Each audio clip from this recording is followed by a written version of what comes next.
अध्यक्षांच्या कर्मचाऱ्याच्या ऑफिसात सत्ताधारी आमदार गेले असं जाधव म्हणतात। लक्षवेधी लावण्यासाठी किती पैसे पाहिजे असं आमदारांनी विचारलं। विधानसभेत भास्कर जाधव यांचा गंभीर आरोप। जबाबदारीने या ठिकाणी सांगतो, काल अध्यक्षांच्या एका कर्मचाऱ्याच्या ऑफिसमध्ये सत्ताधारी पक्षाचे लोक गेले आणि सत्ताधारी पक्षाच्या आमदारांनी विचारलं तिथल्या अधिकाऱ्यांना की लक्षवेधी लावण्याकरता तुम्हाला किती पैसे पाहिजेत ते सांगा आणि माझी लक्षवेधी लावा। हे आज सभागृहामध्ये घडलंय अध्यक्ष महोदय, या विधान भवनात घडलंय, हे या विधान भवनात घडलंय अध्यक्ष महोदय, हे विधान भवनात घडलंय अध्यक्ष महोदय। मी या ठिकाणी तुम्हाला वर्तमानपत्राच्या नावाविषयी लिहिणाऱ्या लेखकाविषयी या ठिकाणी संपूर्णपणे द्यायला तयार आहे, हे संपूर्णपणे मी द्यायला तयार आहे अध्यक्ष महोदय। आम्ही सरकार चालवतो, आम्ही काय असल्या गोष्टीला पाठीशी घालण्याकरता इथं बसलो नाही।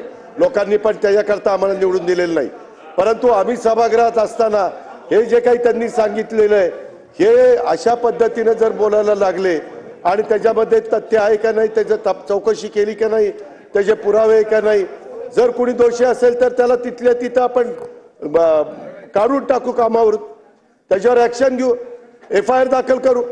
अध्यक्षमध्ये मी मर्यादामध्ये बोलतोय। मी अध्यक्षमध्ये तालिका अध्यक्ष म्हणून जेव्हा त्या सीटवर बसतो ना तेव्हा मी चिठ्ठी पाहिल्या आहेत की जे या विधानसभामध्ये लक्षवेधीवर अध्यक्षांवर बोट करून दाखवून बोलतात की हे लक्षवेधी एवढ्या प्रमाणात लागतात, त्यांच्या चिठ्ठ्या मी वाचल्या आहेत।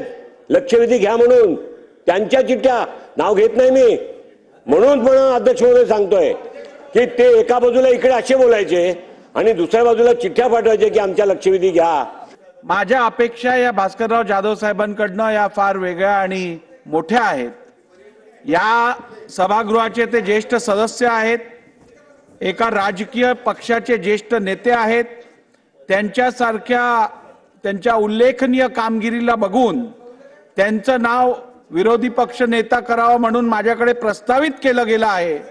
त्यामुळे अशा व्यक्तीकडनं सभागृहात ज्या वेळेला कामकाजात किंवा विधिमंडळात होणाऱ्या एखाद्या बाबीबद्दल आक्षेपार्ह काही असेल तर सरासर आपल्याकडे अशी परंपरा प्रथा आहे की संबंधित सदस्य सभागृहात नव्हे तर आपल्या अध्यक्षांच्या दालनात येतो, अध्यक्षांना त्याबद्दल अवगत करतो। ही आपल्याकडे प्रथा आहे आणि आपल्याकडनं या प्रथेचं पालन व्हावं अशी माझी